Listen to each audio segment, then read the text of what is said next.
आदित्य राजभर जी युवा दिलों की धड़कन है, वैसे गरीबों के मसीहा ओम प्रकाश राजभर जी हैं। अगर वो चुनाव वहाँ से किसी कैंडिडेट को लड़ाते तो आप क्या करेंगे? हाँ, मेरा कोई प्रतिक्रिया नहीं है, सबका पार्टी हैं, अपनी-अपनी पार्टियाँ हैं, अपने-अपने उम्मीदवार लड़ाएँगे, तो मुझे अपने दम से लड़ना है। नहीं, नहीं, ऐसा नहीं है। अब सभी लोग स्वेच्छानुसार अपने पार्टियाँ छोड़ रहे हैं, पार्टियाँ में इसमें जॉइन कर रहे हैं, तो इसमें हम किसी को ज़ोर-ज़बरदस्ती नहीं कर रहे हैं।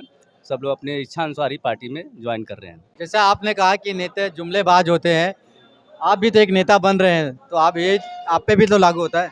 नहीं, एक्चुअली हम अपने अभी हमने कोई जुमला बोला नहीं है, ना हम बोलेंगे। हमने कहा ना नहीं, आपने कहा इसमें कि नेता लोग सिर्फ बहाने बनाते हैं, आप भी तो नेता हैं, आप भी तो बहाने बनाएंगे फिर। नहीं, नहीं, हमने कहा मेरा मिशन ही रहा कि हम एजुकेशन पे और जनता के लिए कार्य करेंगे।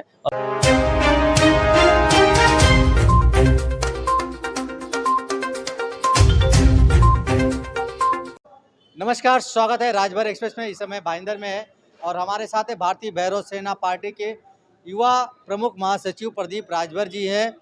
आज यहाँ पे भाईंदर में भारतीय भैरव सेना पार्टी का गठन हुआ है। बहुत से लोगों ने आज सदस्यता ली, साथ ही साथ कई सदस्यों को पद दिया गया। तो हमारे साथ है प्रदीप राजभर जी, जो आगामी यूपी का चुनाव आने वाला है उसमें चुनाव लड़ने वाले हैं।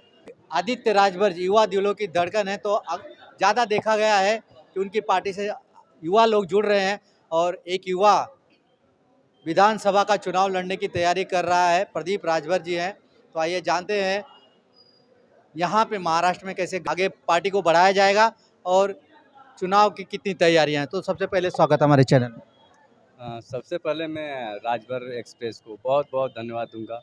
जितना हमारा वीडियो आते हैं इनके माध्यम से, चाहे स्कूल का रहा हो, चाहे मैंने पार्टी में जॉइन किया और आज तैयारियाँ चल रही हैं विधानसभा की, तो इनका बहुत-बहुत तहे दिल से धन्यवाद है। मैं चाहता हूँ कि ये हमारे जितने भी प्रोग्राम आते होते हैं, ये हमारे प्रोग्राम पूरे दर्शक तक उनको पास भेजते रहते हैं और भी बनाते हैं बहुत बेहतरीन वीडियो। तो आप अभी युवा हैं, अभी पार्टी ज्वाइन किए हैं और आगामी जो उत्तर प्रदेश में 27 का चुनाव वाला वो भी लड़ने वाले हैं। जी हाँ, आने वाले आगामी चुनाव 2027 का तैयारियां चल रही हैं। पार्टी से बातचीत भी हुई है। पार्टी द्वारा मुझे चुनाव लड़ने के लिए आज मुझे बोला भी गया, सम्मान भी मिला कि आप चुनाव लड़िए, हम आपके साथ हैं। मतलब आदित्य राजभर ने आपको परमिशन दे दिया है, भारतीय भैरव सेना पार्टी ने आपको परमिशन दिया है कि आप चुनाव लड़ सकते हैं। हाँ, उनसे कई दिनों से बात चल रही थी मेरी, तो उन्होंने कहा ठीक है आप आइए महाराष्ट्र में, हमारा 4 तारीख के कार्यक्रम है, स्वागत सम्मेलन है, तो उसमें हम आपको सभी लोगों के सामने आपको सम्मानित करके और लड़ने की उम्मीदवार घोषित करेंगे। जैसे कि युवा आदित्य राजभर जी युवा दिलों की धड़कन है, वैसे गरीबों के मसीहा ओम प्रकाश राजभर जी हैं। अगर वो चुनाव वहाँ से किसी कैंडिडेट को लड़ाते तो आप क्या करेंगे?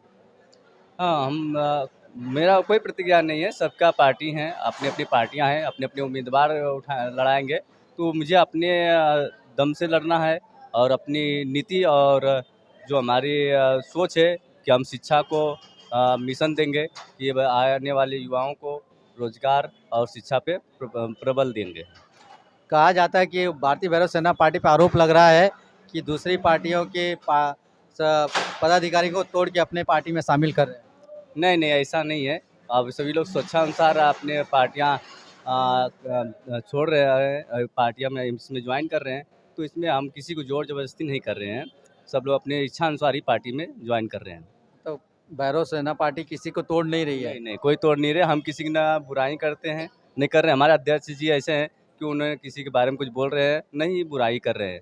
आप देखे ही होंगे जितने भी वीडियो आते हैं, जितने भी उनके स्पीच रहते हैं, उसमें उनका एक ही रहता है कि एकता बनाकर रखो। तो हम लोग एकता बनाकर रखते हैं और एकता बनाने की बातें करते हैं। 2027 में जब आप जनता के बीच में जाएंगे तो क्या मुद्दे लेके जाएंगे? देखो, हम जनता के बीच में जब जाएँगे उम्मीदवार के तौर पे, तो हम जफराबाद के विधानसभा के सभी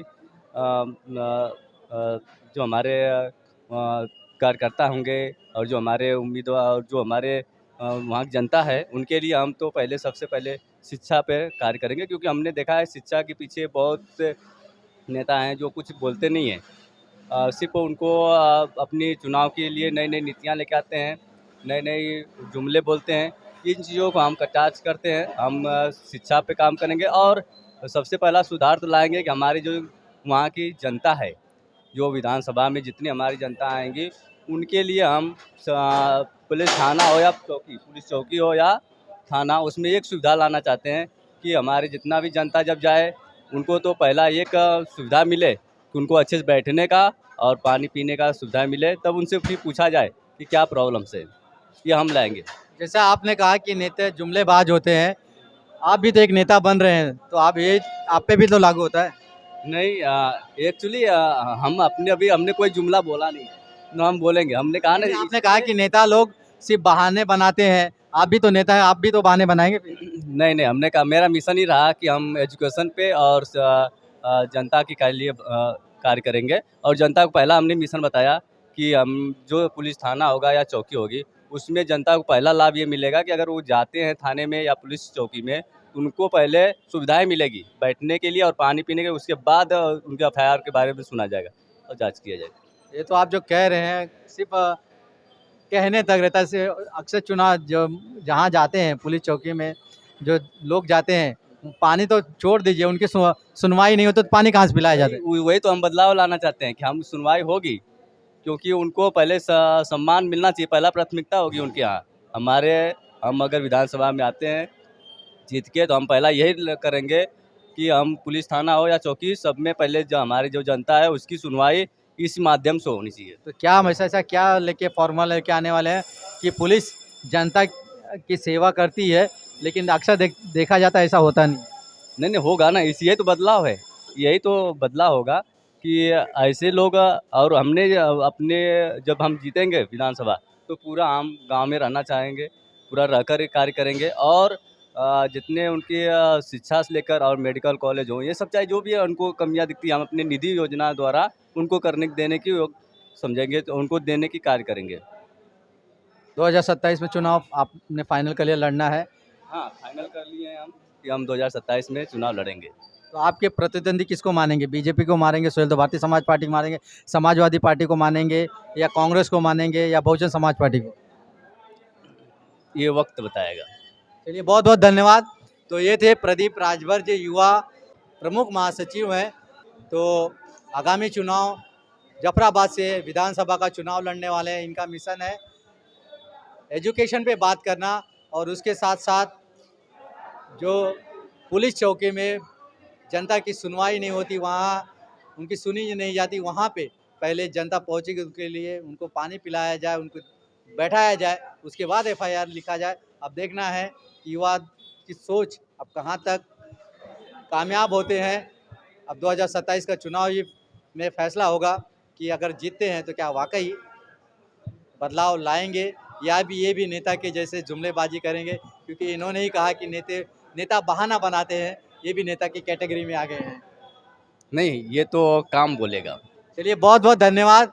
अब काम देखेंगे 2027 में किसको जनता चुन के देती है। जफराबाद से क्या इन्हें चुन के देती है तो इनका काम बोलेगा कि या और कुछ होगा। तो ये हमारा वीडियो आपको कैसा लगा ज़रूर कमेंट बॉक्स में बताएं। अगर चैनल पर नए तो चैनल सब्सक्राइब करना ना भूलें। मिलते हैं किसी अगली वीडियो में। जय हिंद, जय भारत। अगर आप चैनल पे नए हो तो चैनल को सब्सक्राइब करना ना भूले। वीडियो को ज़्यादा से ज़्यादा शेयर कीजिए।